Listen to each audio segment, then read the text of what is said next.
It's Monday night, ladies and gentlemen. You know what that means. Cageside Live, back in your face, presented by CageSidePress.com. I'm Eddie Lotz, Alex Behenan. We're both in the frying pan at the moment, I'm assuming. So if you're anywhere near where it's under 100 degrees, stay there. I don't blame you for not coming over here.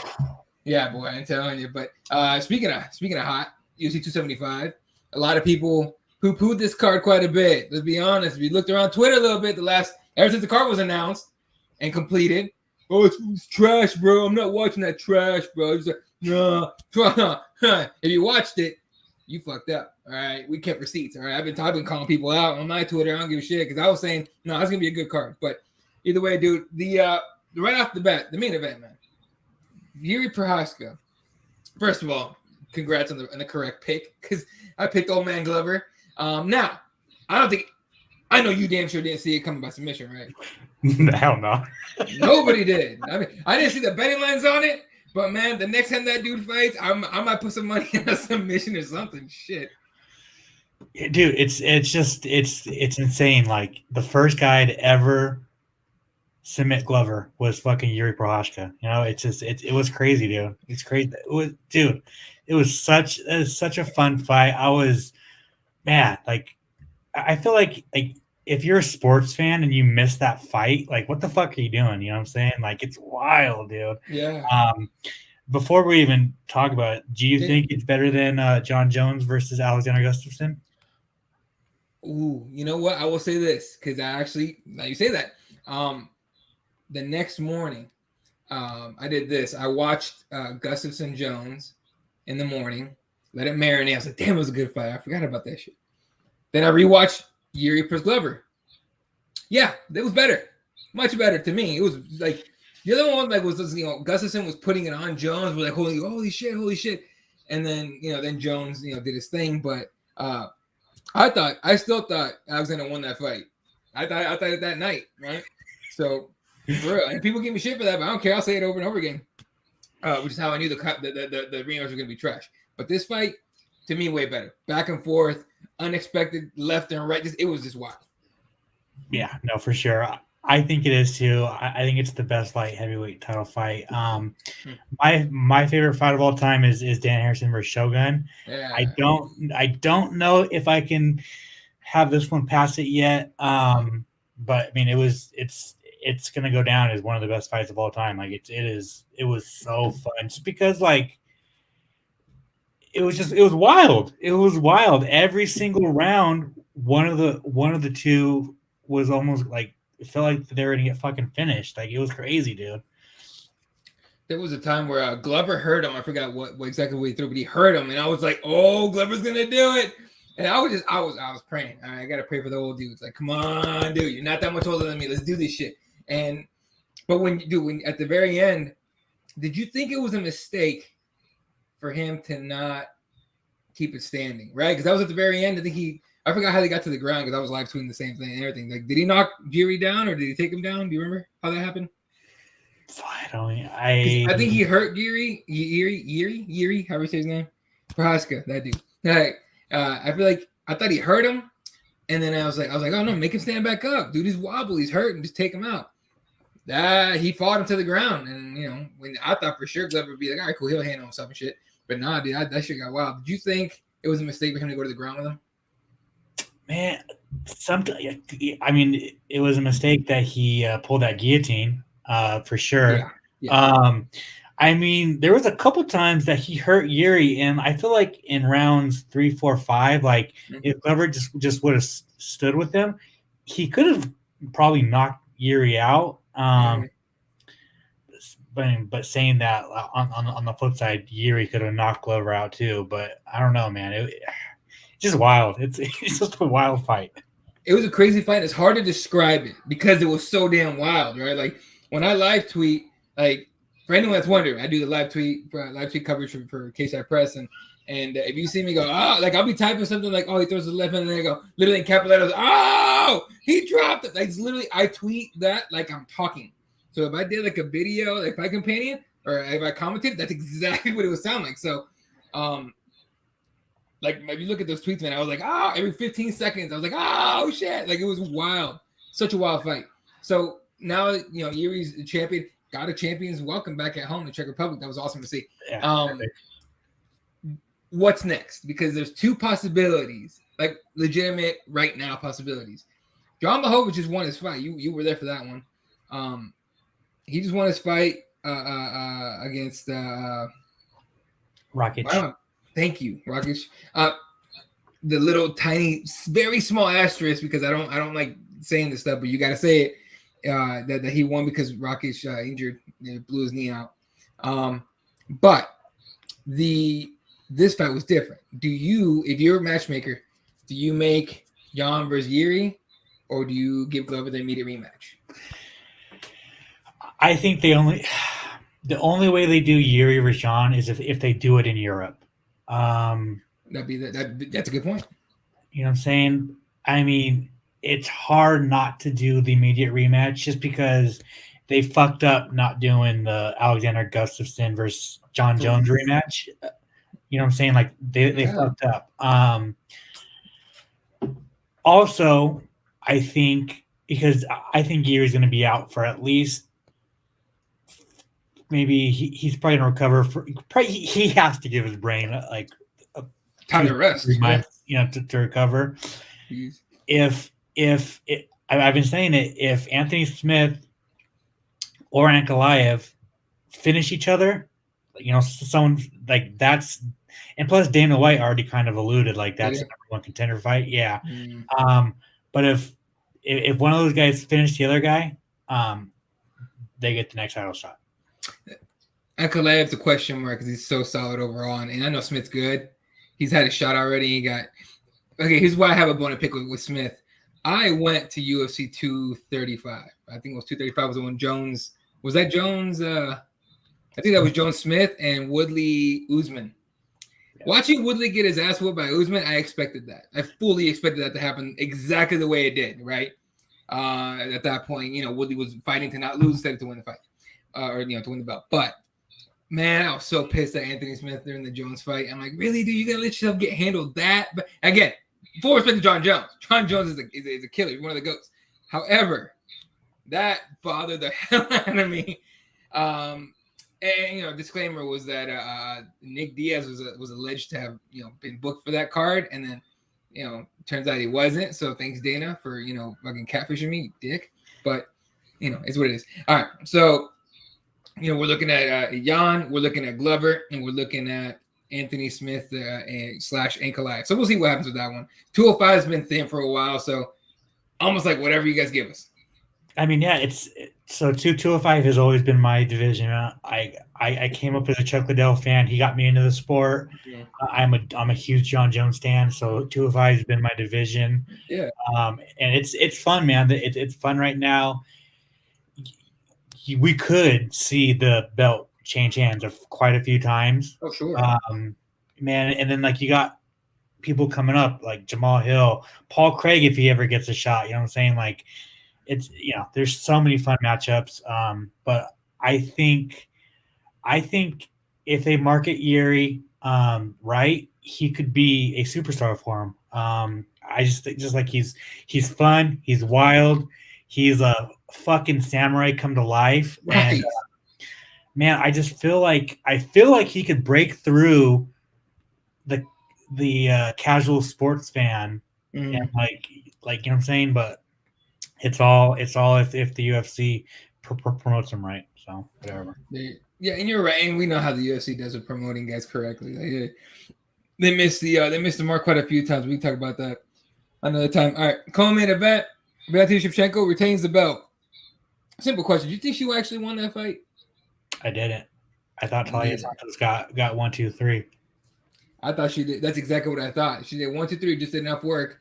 And then I think the judges saw the shut right eye of Taila Santos and just thought, okay, well, clearly more damage, right? And sure, you can argue that, but they were like, clearly more damage. Yeah, Valentina definitely won this fight, and I thought that was just bad. When the fight was over and they were about to announce the winner, I was like, oh man, we got AMU. I can't believe.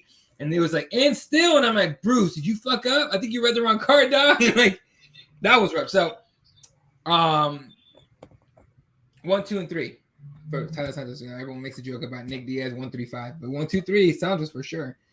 What do you think happens there at 125? Because even Bullet, I thought from Bullet's eyes and the way she spoke after the fight, almost felt like she was trying to convince herself that she won that fight, in my opinion. But what do you think is next for that belt?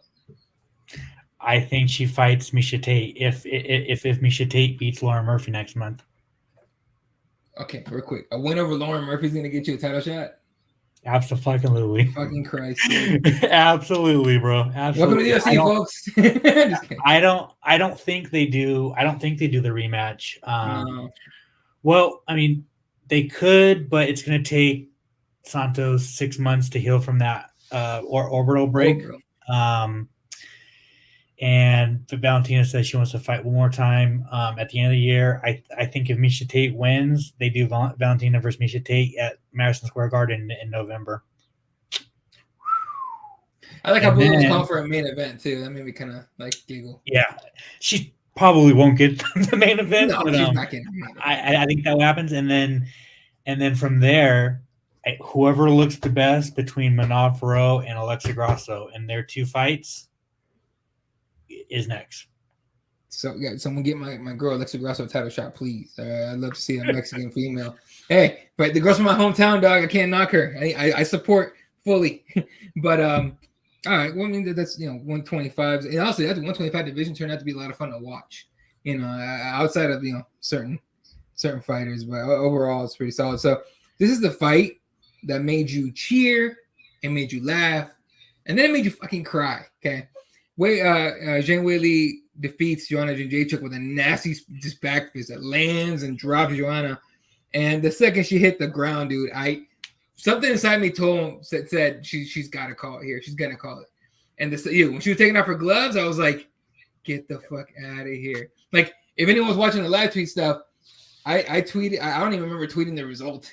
I think I might have been like sitting there just like watching like JJ. So, the fight aside, Joanna Jędrzejczyk has put together such like a great array of fights and everything. What is your takeaway from her career now that it's over, at least in the UFC? She's the strawweight GOAT. She put that division on her back. She brought the women forward, right? Like it was. I feel like she was around when Ronda Rousey was doing her thing, right? It was Ronda Rousey and Joanna, like those two chicks, made the sport what it is for women, and she's a first ballot Hall of Famer. She'll probably go in next year. Sure. Joanna, man, she's just she's special. She's special. She was never in a boring fight. Always came. Always intense, always put on a show. And I think that her retiring, it makes sense, man. She's making a lot of money outside of fighting now. And like she said, she wants to become a mom and she wants to live her life. Like she said, she gave 20 years of her life to this sport. And she went out like a champion. She went out like a warrior. A lot of fighters do not retire on a win. It's go back and look. Go back and look. It's very, very, very rare. And it's smart on her part because she said she's only coming back for big fights and title fights. Yeah. And I'm glad she's calling it now instead of coming back and losing and going on a bad streak like BJ Penn, like Tony Ferguson now, like Chuck Liddell, like name them, Anderson Silva. It's like all of our greats, like the sport, you don't go out on a high. Like you go out, getting beat. So I am happy that she went out on her own terms. She wasn't forced to retire. And yeah, she's a fucking goat, man. She's fantastic. Dude, the thing that got me was she said, I'm 35 or 37, 35. I can't remember what she said, but she was like, I want to be a mom. And that got me immediately. I'm like, oh, shit. But to me, the biggest takeaway, besides the fact that she's this strawweight GOAT, we could argue Rose if you want to, but to me, she was like, I feel like fighters feared her more than they feared Ronda Rousey, right? So to me, she was the first fighter that made other chicks go, fuck taking that fight. Because when you fought Ronda Rousey, it was like, all I got to do is just land a good overhand right. Or, I'll catch her in an arm bar or some shit like that. People were like, let's fucking go, right? When they fought Joanna, they were like, what do you do with that? Like, Carla couldn't do shit with that. What do we do, right? So that right there is the thing I take away. But on top of that, there was nothing to me as far as Joanna goes there's nothing more satisfying, not the belt, not the wins, not the boogie woman stuff, not like the whole GOAT thing. Nothing made me happier for her than seeing her finally be happy. You could tell beforehand it was like a lot of like, I'm the best, I'm gonna kill this, I'm gonna whoop this girl's ass, I'm gonna knock her out, I'm gonna be champ forever, I'm gonna retire, yada yada, whatever. I don't know if she was undefeated at any point in the UFC, but but seeing her like finally in the last couple of years, like smile, social media, clearly show that she was happy. That made me really happy for her. And so do I wish she had won against Weili? Sure. I would have loved for her to have won and then retired. But like you said, how some fighters when they win a fight, they're like, oh shit, I still got it. Fuck, I'm retiring. I'm gonna hang out. So it is what it is, man. So good luck to Joanna and everything. I'm sure she's gonna do awesome things ahead. And again, it's awesome to see her happy. Now, Zhang Weili. A lot of people, like legit, like seconds after the fight was over, I started seeing tweets about, rip Carla Esparza. And I'm like, oh, shit. To me, that's the obvious next fight. I don't know if they announced anything or Dana has been talking about anything. What do you think about that fight and how it would go? I mean, I got cooked on Twitter because I said, I love Weili, but give Marina Rodriguez the shot over her. Because I just felt like the strawweight division has had the same three fighters. It's like a round robin fighting. Yeah. There's never any new blood in that division. And Marina Rodriguez would have been, she's new blood. She's earned it. Although when people say, but people got me back like, yeah, but Weili just knocked out the strawweight GOAT. And I mean, it's true. I can't argue it. Right. The only thing I can argue is that Weili lost her rematch for the belt and lost her belt twice last year, back to back. And if she were to fight Carla, she'll probably beat Carla. But if she loses to Carla, then she's really fucked. Then she's a gatekeeper. Yeah, for sure. And then she's gonna have to go up. So I mean, but the UFC definitely wants a Chinese champion to break into that market, and Weili's their girl. So yeah, I mean that's the fight. I feel fucking bad for Marina Rodriguez, but I mean, Dana said it's it is what it is. Like it's this happens sometimes. So if that's the case, have her fight Rose. Then that would actually be a good one, right? And Rose needs I don't want to say like a redemption fight, but that last fight was a really bad look. And then coming into the press room afterwards, telling us to our face, like, yeah, I think I won that fight. I'm sitting there going, she can't be serious, right? Like I was poking somebody next to me, I'm like, she's not serious. Oh, she's serious. And then Pat Barry comes in and I'm like, oh, they're definitely serious. What is going on here? Like no, whatever. You know how it is. Anyway, all right. Let me see. The other fights on the main card. There was one other one. two of them. First of all, Jack Della Maddalena looked fucking awesome in his debut. A lot of people saying he got screwed out of a bonus. A lot of bonus given on this card, by the way, but a lot of people saying he got screwed out of a bonus on this one. Did he? No, he got everyone on the card got one. Yeah, there you go. Everyone on the card got one. All right. What do you think about that finish for him? That was a really fun. Fantastic. I mean, when he knocked out Pete Rodriguez at UFC 270 in January, that was a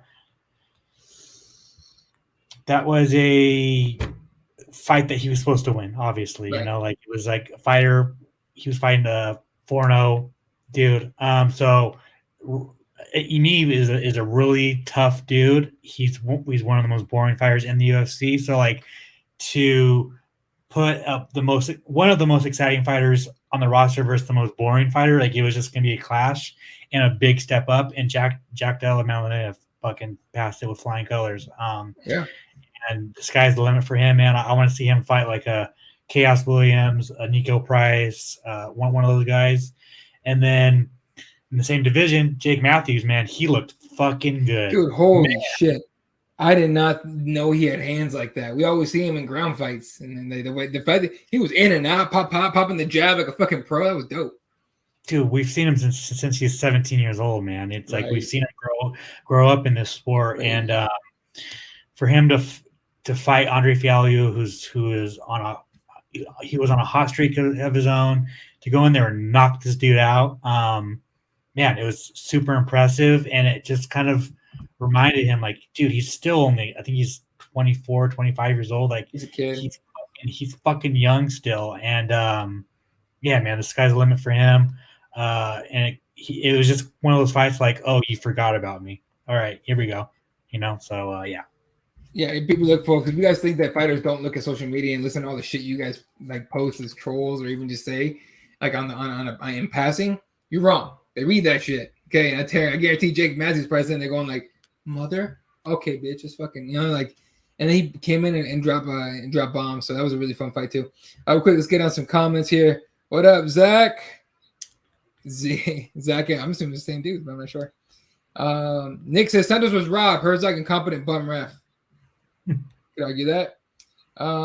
Bruce, what's up, dude? I don't know what that means. All right, so let me know what your comment means, because I never heard that diss, I guess. So Jake Matthews has been fighting for 15 years. Man is 27. What's up, Blue Moon? Yeah, dude's a baby. It's crazy, dude. He's gonna be one of those guys that has so many miles on his like a Jose Aldo, who's still pretty young but had miles on his body. Yeah, it's dude, Max Holloway's still 29 years old. For real.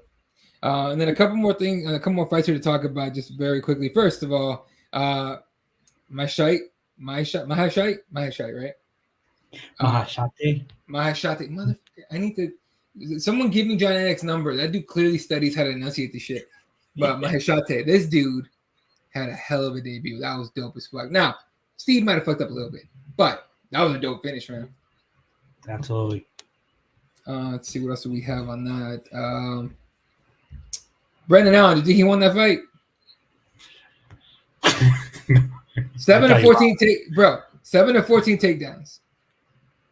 14 takedowns. Now, Jacob didn't do shit with him, but 7 takedowns in the fight?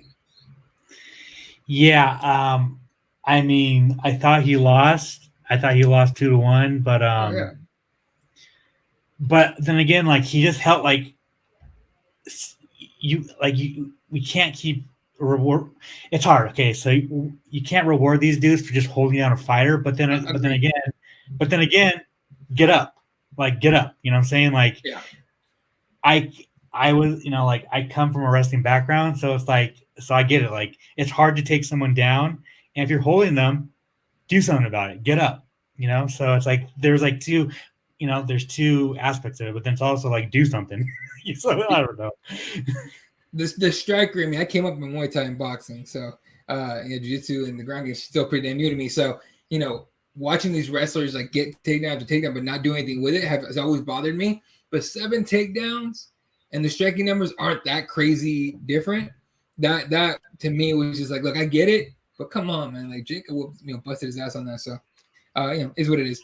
And then the best looking knockout not ever, but one of the best looking knockouts in more ways than one. Savannah Gomez Juarez with the beautiful right hand landing, knocking out Liang Na. She had lost her last one or two, I think, in the UFC, and comes up with two. Yeah, she comes up with a huge win, man. So I just wanted to throw that out there because Savannah, she was fighting for her job, and she showed up, and she knew it. Yeah, we all knew that she had hands, and she fucking showed them. So she used them. Yep. All right. Anything else you want to talk about? 275. Whatever judge gave Choi 29-28 fucking should be taken out back and shot in the head. That was terrible. I was just like, yo. The one that, I don't think, because everyone's been talking about, do we want to do open scoring? Do we want to keep this 10-point must system and all that? And, everyone's throwing out their own little solution to it. I think it's a personnel issue. Like, I think the 10-point system could work if we had the right personnel. We don't. And we're just going to keep, going, doing this fucking circle jerk of like, let's fix judging, and then, not actually do anything about it. It's almost like politics, right? That's how it is. It's a good point. Good point. Yeah. It seems like an unfixable thing because the 10-point comes from boxing, and like this is mixed martial arts. This isn't fucking boxing, So I don't know, but there's people smarter than me that can't find a new way to do this. So I don't fucking know, dude. It's just every single week, some fighter's gonna have their fucking heart broken by a fucked up.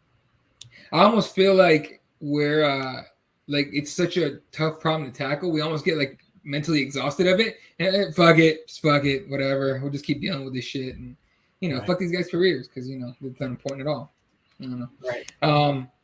A couple more things. I just saw a note. I think this might have happened hours ago, but Hani Yahya is out of his fight against Cody Garbrandt, UFC Vegas 58. I'm kind of bummed out. I was looking forward to that one. So hopefully they give Cody. Well, how far is that from now? Like 3 weeks? 2 weeks? 3 weeks. 3 weeks? Maybe. UFC bantamweights. UFC, that's bantamweight, right? Yeah, bantamweight. UFC bantamweights. It's Cody Garbrandt. Take the fight. Just take the fight. He's not terrible, but we've seen him snaky-legged a few times. Just take the fight, okay? Although, if he reaches for his foot, back the fuck up. It was a perfect get-right fight for Cody. So 100%. So I wonder if they keep that matchup together or they give him another kind of grappler bantamweight. Yeah. Before we talk about UFC Austin, have you been keeping up with Tough? I have, yeah. What do you think of the season so far? It is mid as fuck, bro. Okay, thank God, I'm not the only one. I've been talking to people. I've been talking to people about it, and I'm just like, I haven't watched the reality TV show part of it, but the fights alone, I'm like, none of you should be able to get in the UFC at this point. Like, yeah, it's man, it's I feel so bad saying it, but like it's bottom of the barrel heavyweights and bottom of the barrel flyweights. It's just not good MMA. And I love Tough, bro. I love Tough. Yeah. It's what got me into the sport. So like I will always support it, but like it's like, what does the UFC want to do? Like, do you want a reality show? Because if you do, you have to like create some drama. Like you have to bring in characters. You have to bring in like coaches that fucking do not like hate. You know what I'm saying? Like bring like up the reality aspect of it, like the drama, because it is the same cookie cutter shit. Like you can predict the. It's like, oh, okay, they're gonna recap the last episode, then they're gonna show a little bit of the house, and then they're gonna show the one fighter's backstory, and then another fighter's backstory, and then they're gonna show the weigh-in, and they're gonna show them cutting weight, and then they're gonna show the fight, and then you know what I'm saying? Like it's the same shit. So yeah. No, and I know Bruce says if you think they're at the bottom of the barrel, then why don't you step in there with them, bro? Look, that's not what he's saying, that they're terrible fighters. Here's the point, okay? If you don't mind me saying, you tell me if I'm wrong. The Ultimate Fighter has run its course, okay? There's fighters that turn down the Ultimate Fighter and hope for a Dana White Contender Series invite. Why in the hell would I agree to sit in a house for how many ever weeks without contact with the outside world when I can just go to Dana White Contender Series, have a fight, and find out and possibly that night if I'm in or not? I'd rather do that instead of getting on this like, oh, we want to get to know the fighters. Dude, the game has changed. Okay, Draymond Green, I don't know the Warriors and Celtics are playing tonight, I think. But Draymond Green said this is the new media. What he's talking about is players that taking control of their narrative using their own podcasts, their own social medias. If you want to find out about a fighter, go to social media. I guarantee you find more about the fighter there than the Ultimate Fighter, because Ultimate Fighter is edited as fuck. So I don't know. That's just how I see it. I thought that's what you meant when you said that, but I don't know what you think. Yeah, I mean, it's just yeah. No, I mean, it's. I think Dana just doesn't want it. Dana doesn't want to let it go because it's what saved the UFC. He said it a million times. Baby. The Tough saved the UFC. There would not be a UFC without Tough, so he doesn't want to let it go. And I mean, I get it, I understand, but like, all right, keep it, but like, do something different, like revamp it, make it interesting. Like, I always love the seasons where they bring back fighters. The best. I love it. I love those. Someone said a really good idea. Like, you do a season or like basically like recently cut or like fighters that are on the brink of getting cut. You go like, if you want to stay in the UFC, win Tough. You know what I'm saying? Like, I don't know. Make it interesting. It's just right now it's a slog to watch. If you don't evolve your show, it's not going to survive. It's just plain and simple. People aren't going to watch anymore. I mean, shit, like the real world and road rules and all that shit that MTV used to do, that's been gone forever. And the only time anyone watched it is when they brought back the old characters. Like, just step into the next one, do another redo show, or just cut it out, man. It's just, to me, it's not entertaining anymore. I'm kind of done with it. I haven't watched. I've only watched the fights and see. Oh, here we go. Dana White versus Scott Coker season where they throw down at the end. Oh my God, I would love that. Coker would have to lose some weight, but if I remember correctly, that dude can kick ass. So look, agree at what, at 205? I feel like they both make 205. Coker would need some work, but I feel like they make it 205, maybe like let's say 220. All right. Let's put it at 220, let it fight at the end of the season. Okay. Coker would agree to that on a heartbeat. Dana wouldn't. So that's what it is. Not because he's afraid of Coker, mind you, but you don't, like you said, like the UFC, like never, they don't do cross promotions because they're not gonna, work with what they feel is a lower promotion. They're not wrong, but still. All right. PFL coming up this week. What are you looking forward to the most? Clay Collard, main event. Alec Martinez. It's a tough fight. Jeremy Stevens is back again. Shoeface. Shoeface. Yeah, man. It's fun, but I'm looking forward to Clay Collard, man. That dude is must-watch television. He brings it every single time, and I think the PFL are I think they know what they got in Clay Collard, and they're leaning into it, And they should. That's what you do when you get a good performer like Clay is. Like, you push him, you give him the push, right? And that's what they're doing. Taking out Martinez, Shoeface against Soto. That's going to be a good fight. Manfield against Vince Aubin Mercier. That's Vince. It's a really good fight. It's a tough fight. Yeah, I don't know. I don't know who I'm picking on that one yet. Olivier, I'm sorry, Vince St. Preux, that's my bad. Olivier Aubin Mercier against Hush Manfield. It's gonna be a solid one.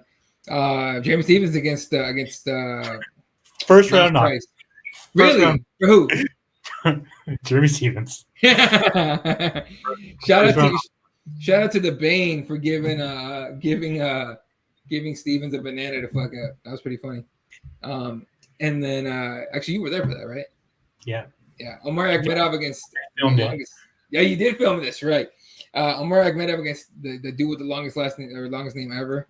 And then who else we got? Shoot against Held. Oh, Held, Marching Held. Damn, I forgot he was still fighting. That's crazy. Starting against Monte. Wilkinson against Pesta, powerful mustache there, Wilkinson. Hamlet. Josh is making his PFL debut. I'm very interested, and he's fighting Martin Hamlet, who's tough. very tough. So yeah, I'm really looking forward to that fight. There you go. So this, along with the rest of the fights with PFL, look. Wow, excuse me. If you haven't watched PFL, and this is not, we're not getting paid by PFL, though PFL, if you want to, what's up. But man, it's funny. But if you haven't watched PFL, this is not me. We're not getting paid for this at all. It is worth your while to watch. One, they tell you when their cards are. Talking to you, Bellator. They tell you when their cards are, where their cards are gonna be aired. Okay, and then they're good. The fights are pretty good. Let's be honest. PFL compared to Bellator, people can say whatever they want. Bellator's number 2. PFL's catching up, so step your game up.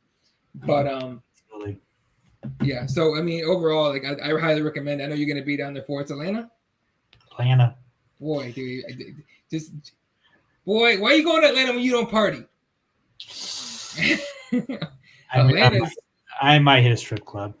There you go. Hey, shit, you think, bro? No, all right. And then UFC Austin this weekend, of course. Calvin Kattar against Josh Emmett in the main event, which is going to be a fun one for sure. Someone's probably getting knocked out. Who knows? But to me, the biggest fight in this card is Cowboy Cerrone against Joe Lozon. Supposed to have it at 274. Don Cerrone legitimately ate some bad tacos. I'm not even playing with you guys. Like, he ate some bad food, got food poisoning or something like that. He got really sick. He was very upset. He wanted to fight anyway, but he just couldn't keep any food down or any water down. They cut him out of the card. Joe Lozon, I think, was going to get rebooked. Gets rebooked for UFC Austin in front of a crowd. I have a feeling that this is going to be it for Cowboy. I know he said 2 more fights. I think he gets a win. I think win or lose, but I think if he gets a win, I think he's going to be one of the few guys that goes, I just won. I'm out of here. I'm good. So, and of course, if you guys saw any of the media day stuff from 274, he was so late. It broke my heart, dude, when he got pulled. He was so looking forward to having his son watch him walk out like that. As a father, that shit got me real good. So he gets to fight. Look, I'm rooting for Cowboy. Day before Father's Day, go get him, boy. Do your thing. Represent for all of us. But on this card alone, overall, which fight are you looking forward to the most? Man, it's a stacked main card, man. It's very fun. I think Joe Lozon knocked Cowboy out. Don't hurt me like that. Don't hurt me like that. Don't do that to me. I know I think he's a dad too, but don't do that to me.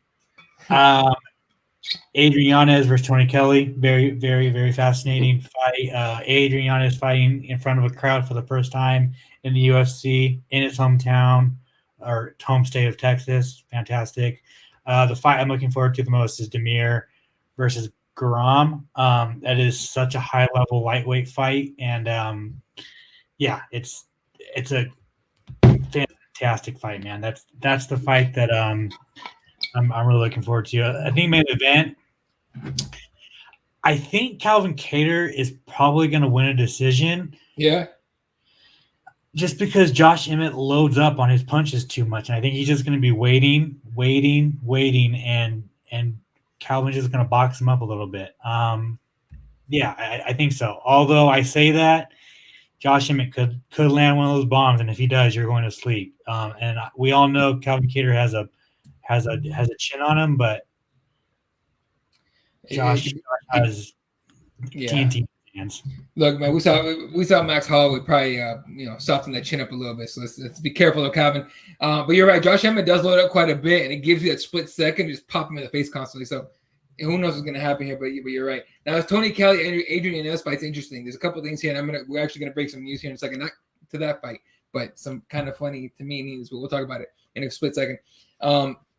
Tony Kelly sat down with our very own Gabriel Gonzalez to talk about just a lot of things, but included was that comment he made about Brazilians in the corner when cornering his girlfriend, Angela Lee.